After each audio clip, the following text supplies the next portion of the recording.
Hello everyone, today in this video I am going to discuss question number 2 of Hindi भी regular student paper. तो गुंडा कहानी का प्रतिपाद्य लिखिए। देखिए, प्रतिपाद्य का मतलब होता है जब आपको कहानी का शुरुआती भाग, बीच का भाग और आखिरी भाग लिखना होता है। इसमें आपको लंबी से लंबी कहानी को जो है कम शब्दों में सामने वाले व्यक्ति को समझाना होता है। और एक ज़रूरी बात कि इसमें आपको लेखक का नाम लिखना भी जो है ज़रूरी है। तो गुंडा कहानी का प्रतिपाद्य लिखिए। देखिए, इंद्रजाल कहानी संग्रह में संग्रहित जयशंकर प्रसाद जी की कहानी गुंडा हिंदी की श्रेष्ठ कहानियों में स्थान रखती है।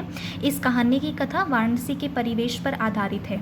ईसा की 18वीं शती के अंतिम भाग में समस्त न्याय और बुद्धिवाद को शस्त्र बल के समक्ष परास्त होते देख एक नवीन वर्ग की सृष्टि का प्रसाद जी ने उल्लेख किया है, जिन्हें काशी के लोग गुंडा समझते हैं।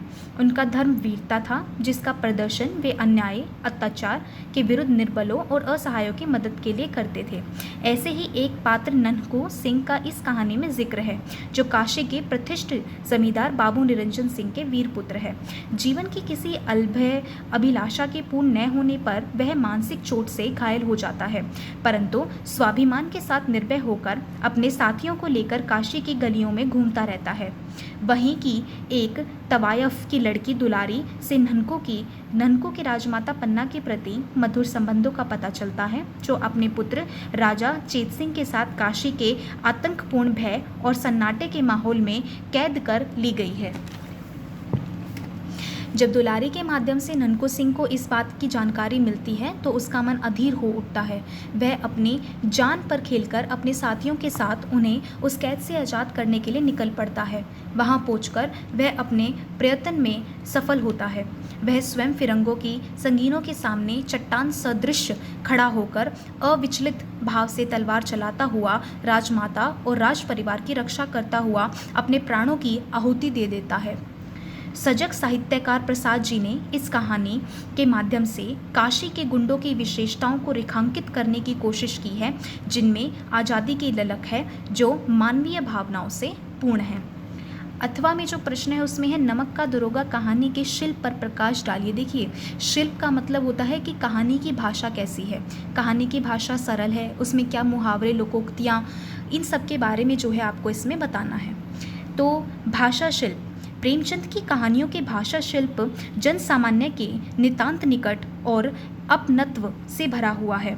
उनकी भाषा का रूप सामान्य हिंदी का है, जिसमें आम जीवन में प्रचलित शब्द, मुहावरे, लोकोक्तियाँ आदि हैं। भाषा की यह सहजता प्रेमचंद की कहानियों को अधिक आकर्षक और अधिक माननीय बना देती है। भाषा में गहरी सद्भावना है।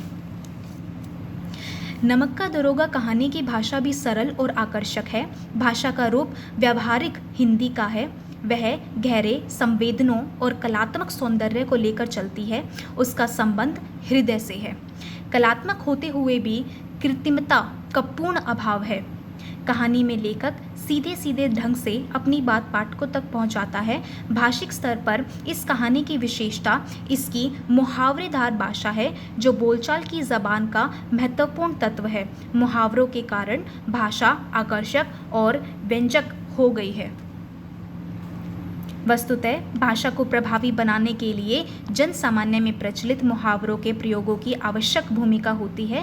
प्रेमचंद इस बात के प्रति सतर्क थे, इसलिए उनकी भाषा में बोलचाल की बोली में पाई जाने वाली सूझ और आत्मीयता है। प्रेमचंद के बाद ऐसी जबान किसी ने नहीं लिखी, क्योंकि भाषा के प्रति जो खुलापन प्रेमचंद में था और जैसा रचनात्मक प्रयोग वह कर गए और भाषा की जैसी पकड़ उनमें थी, वैसी बात में देखने को नहीं मिली। नमक का दरोगा कहानी में भी भाषा वह सूझबूझ और पकड़ है। उदाहरण के लिए एक प्रसंग है जब वंशीधर के पिता उन्हें रिश्वत का महत्व समझाते हैं। इस शिक्षा के समय भाषा में अनेक मुहावरों का और लोकोक्तियों का प्रयोग है, जैसे लड़कियों का घास फूस की तरह बढ़ना, कगारे पर का वृक्ष, वीर पीर की मजार आदि। इस तरह अंश के वाक्यों में पूर्ण भाषिक सौंदर्य है। उर्दू के शब्दों जैसे मज़ार, निगाह, कायदे, ईमान आदि का आवश्यकतानुकूल प्रयोग हुआ है। संस्कृत के शब्द जैसे दुर्दशा, प्रेम आदि कहानी में संवाद योजना, कथा पात्रों और अवसर के अनुकूल है। कहानी की शैली वर्णनात्मक है। इस प्रकार भाषा शिल्प की दृष्टि में नमक का दरोगा कहानी महत्वपूर्ण हो गई है।